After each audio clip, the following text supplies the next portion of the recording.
music you're listening to are musicians performing psychedelic music under the influence of a mind-altering chemical called LSD.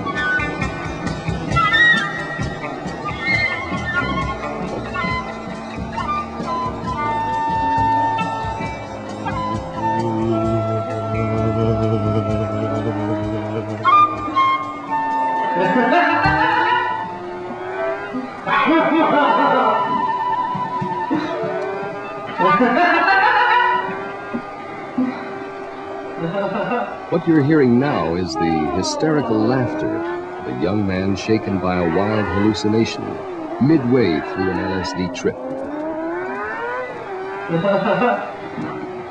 Oh, I'm so happy right where I am right now. Right where I am, I'm so happy.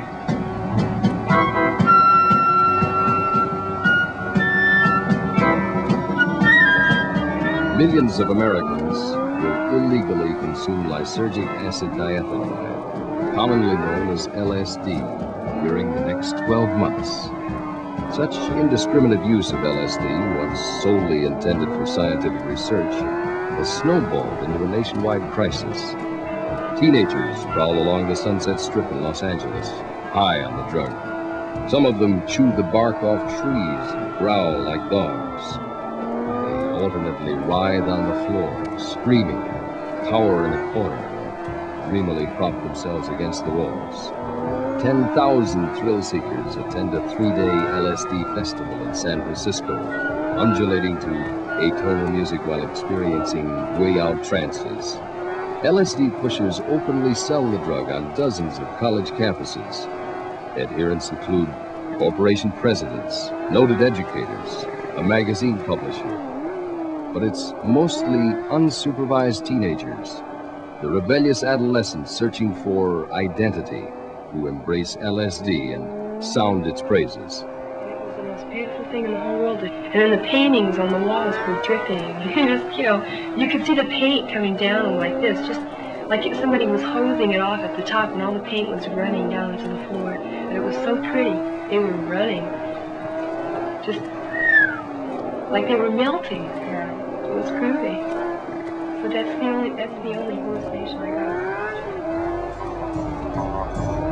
Often, however, they put it to frivolous use. A colorless, odorless, tasteless, inexpensive substance. It's considered by the majority of them to be nothing more than a shortcut to instant bliss, where actually it may be dangerously harmful. It's as easy to obtain as a hamburger at a local drive-in. In major cities like New York, San Francisco, and Los Angeles, the purchase can be made on a street corner, in a delicatessen or a coffee house. Night spots frequented by this clientele carry names like The Trip, Lysergic A-Go-Go, The Doors of Perception, The Brave New World.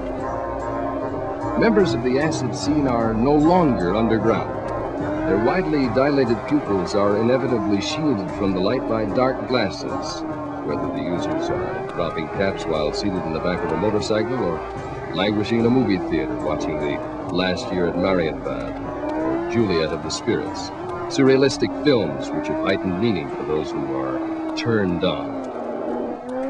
It's a disenchanted, restless, insecure generation, continually searching for new kicks. A 19-year-old expresses her feelings. Well, I never think of when I'm 20 and I'm 21. I think of tomorrow. Or this minute. I hope there's tomorrow. Because I don't like what's going on in the world. I'm scared of that. More than drugs. I'm not afraid of them. I'm just scared, Everybody is. Pretty uptight. An LSD pusher who sells the chemical at $5 a cap tells why his business is burgeoning. And these people have the attitude that, you live once, so why not take it? And apparently a widespread breakdown in parental discipline has removed the most basic restraints. A 14-year-old who's also experimented with heroin and benzotrine was asked whether her mother knew about her LSD habit. Yeah. Does everything. I don't have to hide anything from my parents. They're not that way. I don't hide anything from my parents. They don't hide anything from me. And we have a very good relationship. We don't love each other, but that's okay. You know?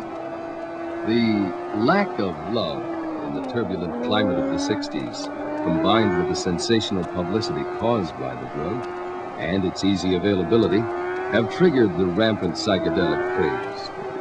Dr. Sidney Cohen, chief of psychiatry at the Wadsworth Veterans Administration Hospital in Los Angeles, and author of an LSD survey called The Beyond Within, describes the evolution of the drug from its less frenetic beginnings. Since that day, 23 years ago, when Dr. Albert Hoffman accidentally inhaled enough lysergic acid diethylamide to cause him to take to his bed, LSD has passed through 3 distinct phases. The first was a period of scientific investigation, when a variety of mental aberrations were examined. At that time, the LSD state was called a modeled psychosis, a schizophrenia in miniature. Later, some of the scientists observed that many of the reactions were not madness at all, and they proceeded to explore the possibility that the drug might be effective in the treatment of certain mental disorders, that it might help us understand the creative process, the nature of perception, and